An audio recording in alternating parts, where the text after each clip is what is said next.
उस मुरली वाले से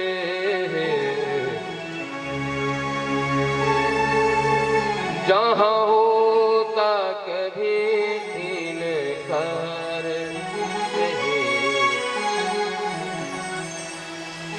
मांगना वहां से। दुनिया के लोग तो आंख में आंसू भी देते हैं, रुलाते भी हैं। प्रभु आप गरीब नहीं हो, आप तो धनवान हो, आपके भक्त धनवान हैं। और आपने क्या कहा कि आपके माँ बाप का पता नहीं है? जगता मधीसो, जगत के माता पिता आप हो, कण कण में निवास आप करते हो, जगत का पालन पोषण आप करते हो, और आप कहते हो आपके बाप का पता नहीं। अरे सबके बाप तो आप हो।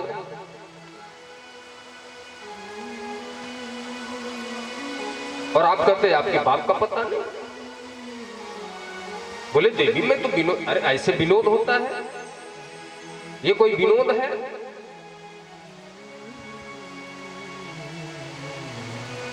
कन्हैया ने कहा कथा बंद हो, दूसरा कार्य करें देवी जी। मैं समझ गया आपके चेहरे पे क्रोध नहीं आए, मुझे माफ करो।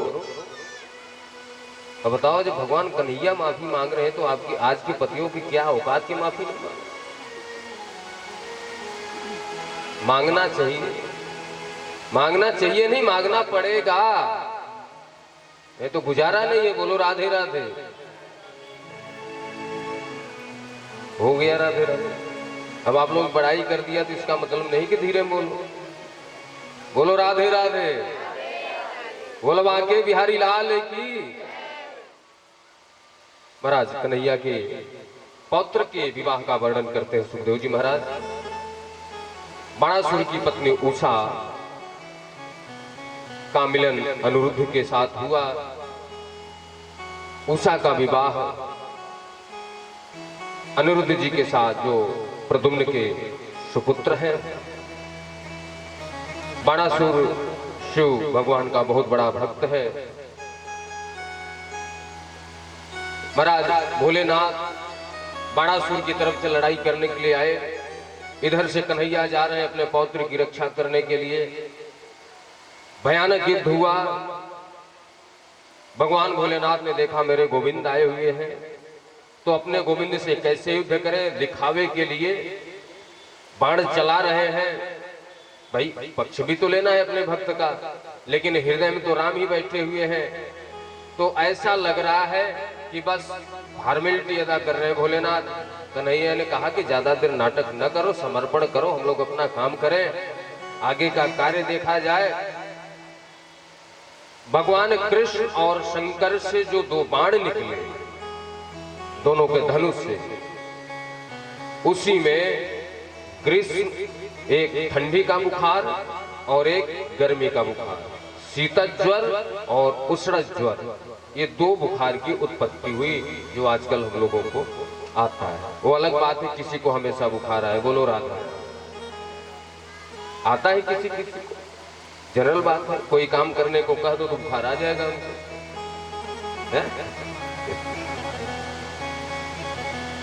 दो बुखार की उत्पत्ति हुई। शंकर जी ने समर्पण किया।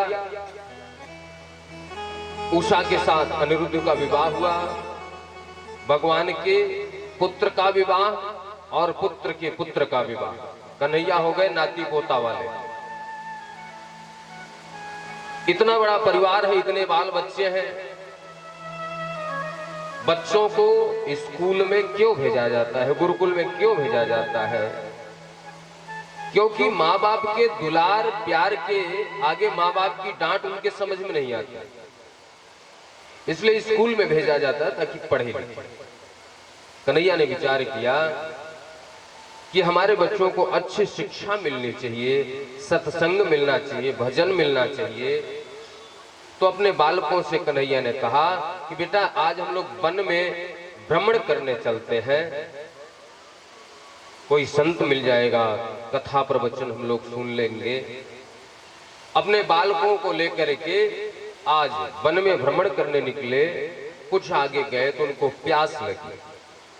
अपने पुत्रों से कन्हैया ने कहा कि बेटा जल की व्यवस्था करो। कन्हैया ने जैसे कहा, पुत्रों ने जल की तलाश में इधर उधर खोजना प्रारंभ किया, तलाश करना प्रारंभ किया। उनको एक जलाशय दिखा, उसमें एक गिरगिट कृकलास्व पड़ा हुआ था। बालकों ने आकर के बताया कि पिताजी जल तो है, लेकिन उसमें एक गिरगिट तैर रहा है। कन्हैया ने जाकर के उसको बाहर निकाला। जैसे ही कन्हैया का स्पर्श हुआ तो उस जो गिरगिट था, जो कृकलास्व था, वह महापुरुष के रूप में परिवर्तित हो गया। कन्हैया ने कहा कि भैया आप कौन हो, आपका परिचय क्या है? उस महापुरुष ने अपना परिचय बताया। प्रभु, यदि दानियों का आप नाम सुने होंगे तो दानियों में सर्वप्रथम मेरा नाम आता है। कोई आकाश के तारागण की गणना कर सकता है, कोई जमीन धरती के रजकण की गणना कर सकता है, लेकिन मैंने कितनी गाय दान की है इसकी गणना कोई नहीं कर सकता। नृगो नाम नरेंद्र हो में स्वाकु तनयः प्रभो, दानी स्वाख्यायमान सो यदि ते कर्णम स्पृशम। तो आपने, मेरा नाम राजा नृग है, आपने इतना दान किया जिसकी गणना कोई नहीं कर सकता। इतने बड़े दानी, इतने बड़े धर्मात्मा, इसके बाद भी आप गिरगिट बने पड़े हैं। ये रहस्य क्या है? बोले प्रभु, हिनस्ति भीष्मत्तारं वहिन रथिं प्रशाम्यते, कूलं शव समूलं दहति ब्रह्म स्वराणि पावक। विष पान करने से वही मरता है जो विष पान करता है,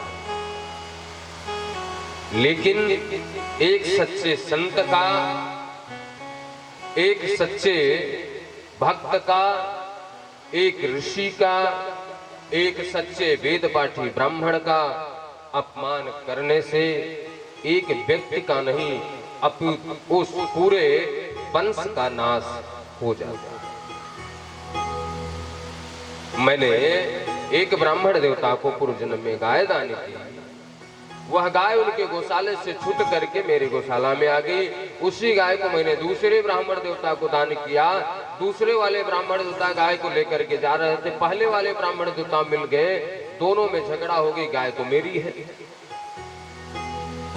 मेरे पास दोनों आए, मुझे इतना अहंकार था कि मेरे पास इतनी गाय हैं। मैंने डांट करके उनको कहा, क्यों आपस में लड़ते हो, मेरे पास बहुत सारी गाय हैं, मैं तुम्हें और गाय दे दूंगा।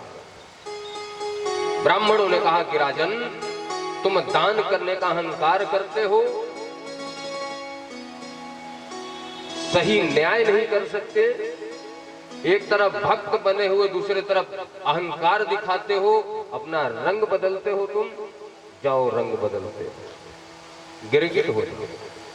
प्रार्थना किए तो ब्राह्मणों ने कहा कि प्रभु के हाथों आपका उद्धार होगा। अच्छा एक बात बताइए, सभी लोग बोलते हैं,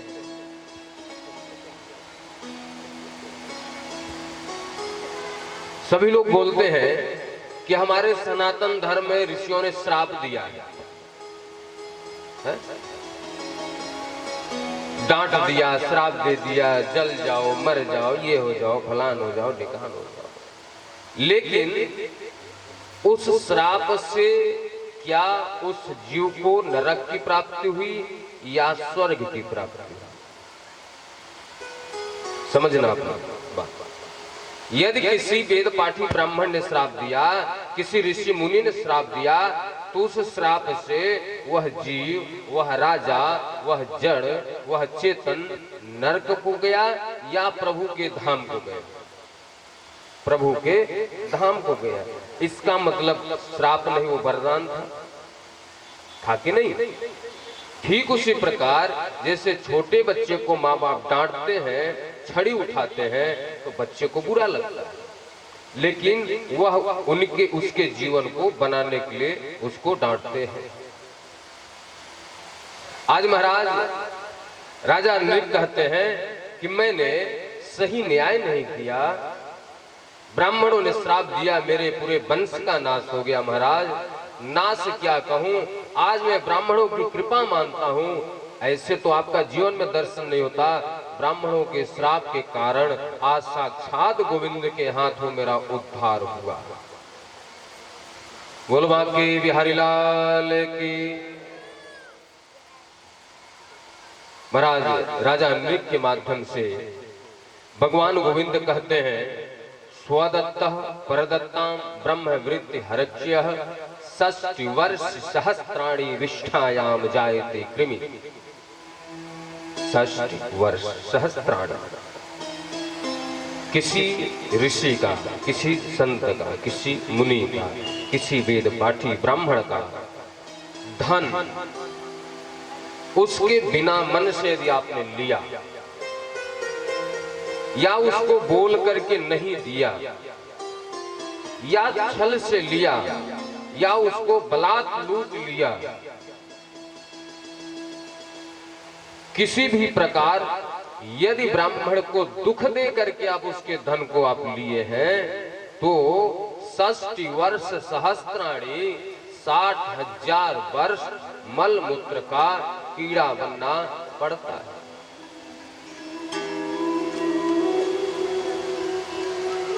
क्यों? क्योंकि वह भगवान का है। उसको भगवान देखते हैं कि इसके ऊपर कौन क्या कर रहा है। राजा नृप के माध्यम से प्रभु ने अपने पुत्रों को उपदेश किया। राजा नृप कहते हैं, प्रभु आज आपके आने से मेरा कल्याण हो गया। आप तो जो पापी हैं उनको तारते हैं, अधम है उनको तारते हैं, दीनों के नाथ हैं।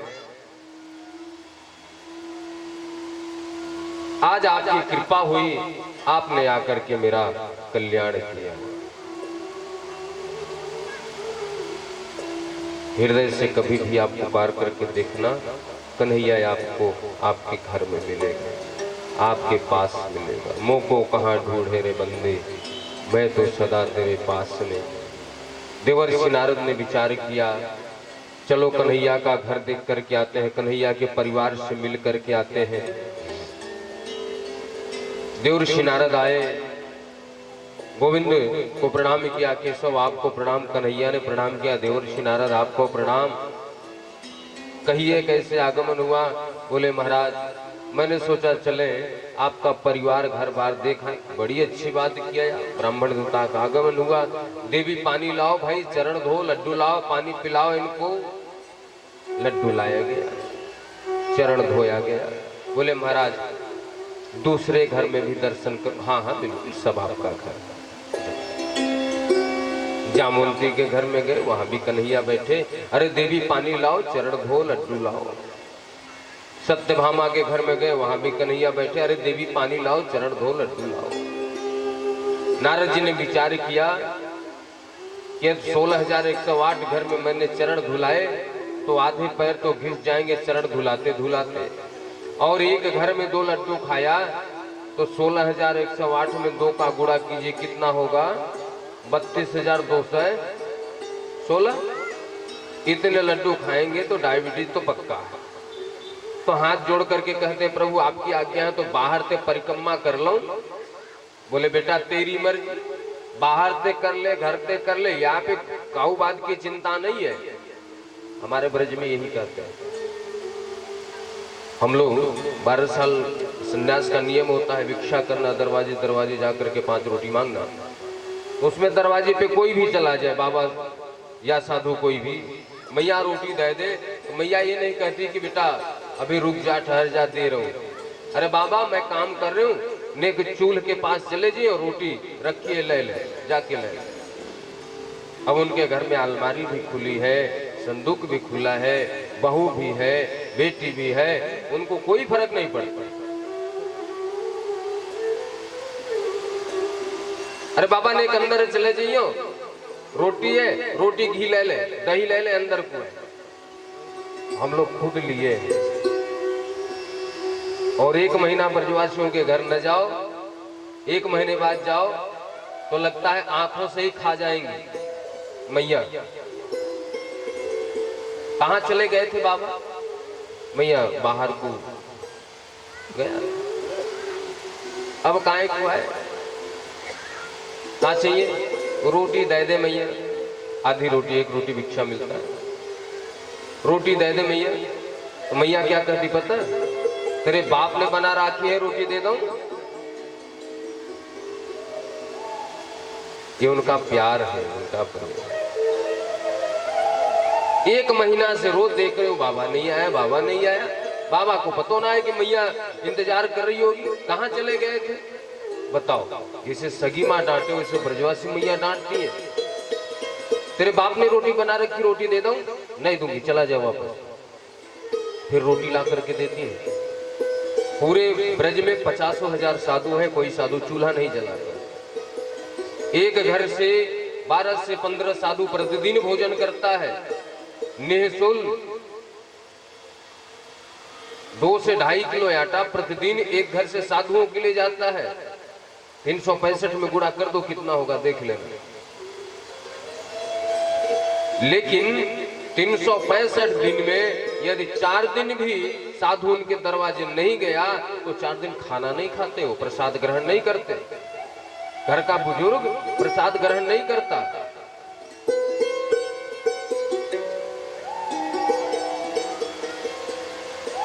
वो किसी बाबा, किसी साधु को रोटी नहीं देते। वो कहते मेरा कन्हैया बाबा के रूप में आ रहा है, साधु के रूप में आ रहा है, वो मेरा नंदलाल छलिया है, उसका इंतजार कर रहे हैं, उसको देते हैं। तुलसिया संसार में सबसे मिले ये धाम, ना जाने किस रूप में नारायण मिल जाए। आज ब्रज में जाके देखना, प्रैक्टिकल बता रहा हूं। मंदिर के पास बैठ जाना, किसी के यहाँ रोटी मत खाने जाना, किसी होटल में मत जाना, किसी गेस्ट हाउस में मत जाना। 12 बजे रात तक कोई ना कोई आपके पास रोटी लेकर के पहुंच जाएगा। हकीकत है ये। आज भी कौन जाता है लेकर के, कन्हैया भेजते हैं। ब्रज में कोई एक दिन भी भूखा नहीं रह सकता, क्योंकि ब्रजवासी कहते हैं पता नहीं किस रूप में मेरा कन्हैया आ जाए। कन्हैया को ब्रजवासी गाली भी देते हैं, लठ लेके दौड़ाते हैं, लेकिन क्या मजाल कि कोई दूसरा कन्हैया को कुछ बोल दे, खून पी लेंगे उसका मत। ब्रजवासी जो है सुबह सुबह लठ लेके बांके बिहारी मंदिर के पास पहुंच जाएं, राधा रानी के मंदिर के पास। क्यों रे कन्हैया, दारी के सारे अपने महल बना लियो, मुंह पे झोपड़ी दे रखी है, बेटा बनवाया दे मेरो महल, ना लठ बजेंगे तो ये ब्रजवासी कहे। लेकिन क्या मजाल कि कोई दूसरा कन्हैया को कुछ कह दे। किसी ने पूछ लिया आप क्यों गाली देते हो कन्हैया को? बोले मेरो लाला है, मेरो बेटा है, मैं गाली दे सकूं, मार सकूं, मेरा अधिकार है। मैं निवेदन करूंगा अभी माताएं न उठे, अपने जगह पे ही बैठे। ये कथा के बाद आप लोग जो लाए हैं श्रद्धा सुमन वो समर्पित कीजिएगा। कहीं भी कथा में जाओ तो शांति से कथा में बैठो, कथा पूरा हो जाए। आप ले आई प्रांगण में तो भगवान के पास पहुंच गए।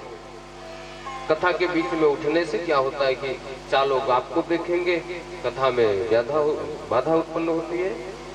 तो जो रस चल रहा है उसका आनंद ले। यहाँ ही नहीं, कहीं भी आप लोग कथा पुराण में जाओ तो कथा के बीच में ना पूजा करने जाओ ना प्रणाम करने जाओ, अपने जगह से ही प्रणाम करके आप बैठ जाएं। कथा के बाद आप मंच के पास जा सकते। कोई आए तो आप लोग इशारा कर देना, भैया बैठ जाओ, कथा के बाद जाओ, ठीक है। बोल बांके बिहारी लाल की। महाराज देव ऋषि नारद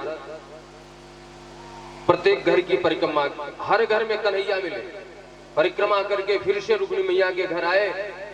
कन्हैया ने देखा, अरे देवर्षि नारद आए, देवी पानी लाओ, लड्डू लाओ। बोले ये सब नाटक छोड़ो महाराज, ये बताओ कब चलोगे?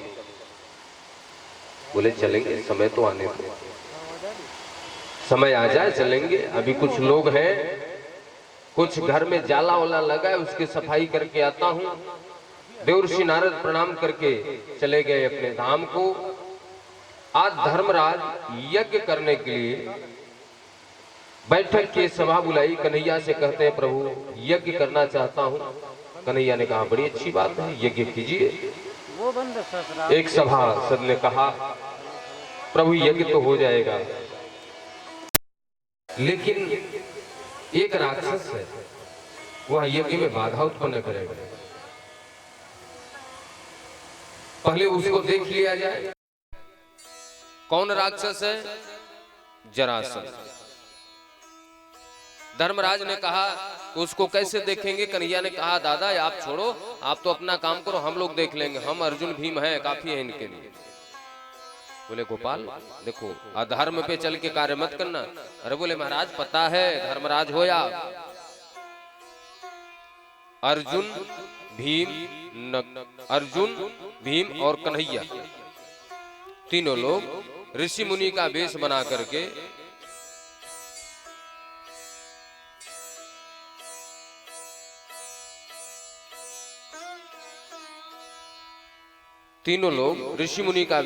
करके जरासंध के दरवाजे के आवाज लगाया, भिक्षाम देहि। एक सैनिक ने जाकर के दौड़ करके बताया महाराज दरवाजे पे 3 ब्राह्मण आए, 3 मुनि आए हुए, भिक्षा मांग रहे। जरासंध दौड़ करके आया, ब्राह्मणों की बड़ी सेवा करता है, क्योंकि 17 बार कन्हैया ने हराया इसको, तो किसी ने मंत्र दे दिया कि अब की बार 11,000 ब्राह्मणों को आगे कर देना। माला लेकर के ओम नमो भगवते जाप करते रहेंगे ब्राह्मण, तो कन्हैया उधर से बाण नहीं चलाएंगे, क्योंकि ब्राह्मणों की सेवा करते हैं केशव। 18वीं बार जरासंध ने युद्ध क्षेत्र में युद्ध सेना के आगे 11,000 ब्राह्मणों को कर दिया। कन्हैया ने देखा कि बेचारे ये तिलक लगाने वाले, माला जाप करने वाले मेरा ही नाम ले रहे हैं, मैं ही कैसे इनके ऊपर बाण चलाऊं? तो युद्ध ही छोड़ करके भाग गए। एक नाम पड़ गया रण छोड़। महाराज तब से ब्राह्मणों की बड़ी सेवा करता है। दौड़ करके आया, देखा इतने